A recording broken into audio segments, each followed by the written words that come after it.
Fox 61 News at 6 starts now. Now at 6, a change in plea for an ex-lawmaker charged with stealing COVID funds. As you heard in court, he readily admitted his wrongdoing and entered pleas to the appropriate charges. How the city of West Haven plans to move forward. Plus, a third homicide, same street, same neighborhood. The deadly incidents close to the downtown of a major Connecticut city. Tonight, a memorial's growing as police search for answers in Waterbury. A cat hoarding case brings renewed calls for action from animal advocates. It didn't go overnight, that's for sure. Cats can have 3 litters a year. Their message to local officials as the suspects face a judge this week. Plus, the countdown to the count is on. 1 week until Election Day. It doesn't matter if you're Democratic or Republican. It's just getting your own voice heard because your opinion does matter. What voters need to know before heading to the polls. It happens fast, and their season has started at Connecticut Food Share. I'm Jim Altman. More ahead from Wallingford on the Fox 61 News. And it may not feel like it, but winter weather is on the way, ready to freeze over your lawns. How to get your property prepared ahead of the bitter cold season. The Fox 61 News at 6 starts right now. Good evening. Thanks for joining us here on the news at 6. I'm Ben Goldman. And I'm Jen Bernstein. In federal court in Hartford today, former state representative and West Haven city employee Michael Damasa pleaded guilty. Damasa is charged with stealing approximately $1.2 million of federal money the city was awarded for expenses related to the pandemic. Fox 61's Tony Terzi has how long he could be going to prison for. Ben and Jen, the hearing in Hartford lasted just under an hour today, and during that hearing, Michael Damasa repeatedly told the judge he understood the terms he was agreeing to with the government. Former state representative and ex-West Haven city employee Michael Damasa, who was one of 2 people the city council approved to handle the city's COVID funds, admitted in Hartford federal court today that he stole $1.2 million worth of those funds through a shell company he formed. As you heard in court, he readily admitted his wrongdoing and entered pleas to the appropriate charges. Damasa pleaded guilty to 3 counts of conspiracy to commit wire fraud, admitting that he conspired with his wife and 2 others. And just hearing about this man stealing, what could have been given to people that really needed it, was just criminal. Federal sentencing guidelines recommend that Damasa goes to prison for 41 to 51 months and that he be fined up to twice the amount of the money stolen, which would mean $2.4 million, plus restitution for the $1.2 million stolen. Michael, is there anything that you would like to say to the city of West Haven at this time? I'm not making any statements today. He will certainly have an opportunity to address the court and make appropriate comments at the appropriate time. One West Haven business owner said she doesn't understand how Damasa could think he was going to get away with it. Especially on COVID, everybody was home. Nobody was making money. And he had the right idea to steal from everybody. That's so stupid. A sentencing date has not yet been determined. Had he instead opted for trial, each of the 3 counts he admitted guilt to carried a maximum penalty of up to 30 years in prison. Here in West Haven, Tony Terzi, Fox 61 News. All right, Tony, thank you. Well, tonight, police in Waterbury are searching for the person or persons who gunned down a 23-year-old man in broad daylight on Halloween. The victim has been identified as 23-year-old Xavier Pellet by family members. The shooting happened near 170 Willow Street. This is the 3rd homicide in that area since May. Fox 61's DeAndrea Turner has been on that scene all day. She joins us live in Waterbury with more. DeAndrea.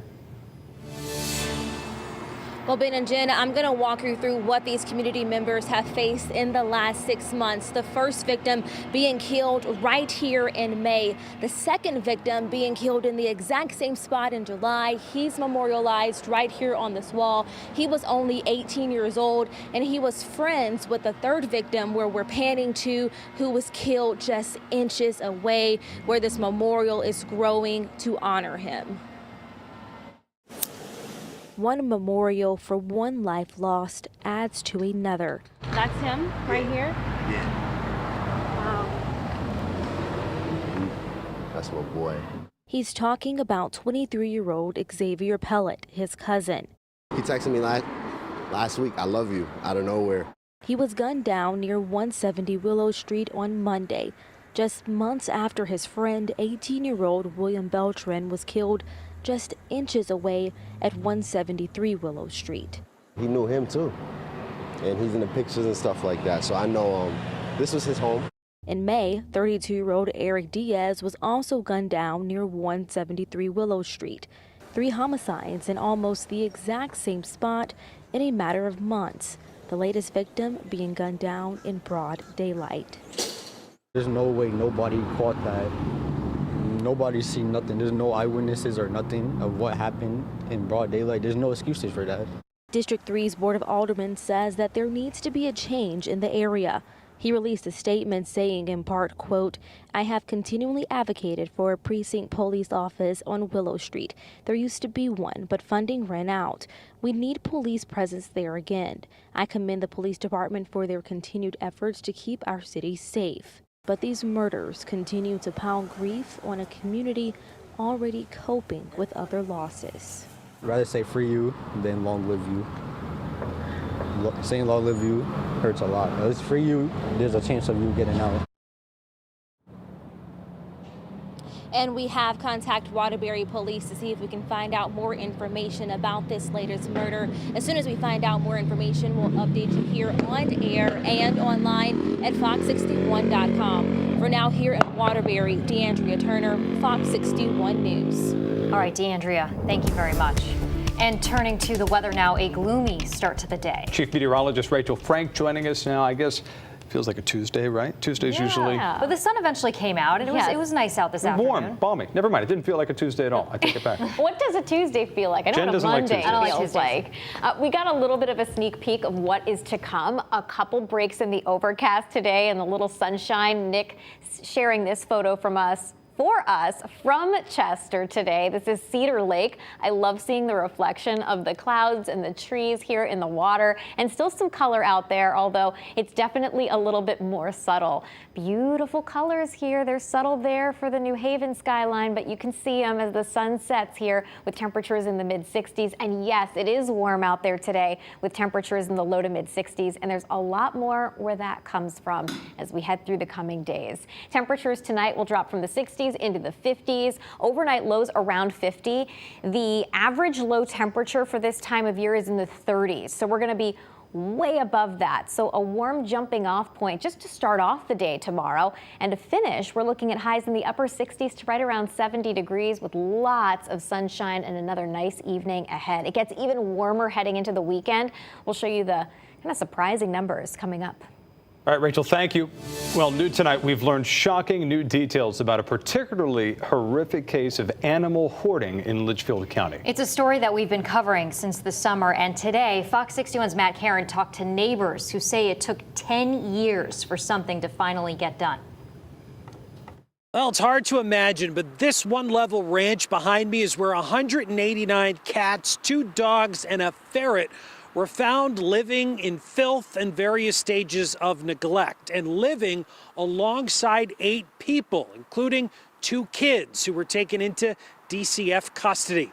This case now heads to court tomorrow, where we should be able to read the arrest warrants and learn even more. When they were pulling the cats out of there, I was just floored. Ahead of a planned Wednesday arraignment for James and Laura Thellman and their daughter Marissa O'Brien, Winchester neighbors are speaking out for the first time about the animal hoarders next door. But it depends on who you talk to.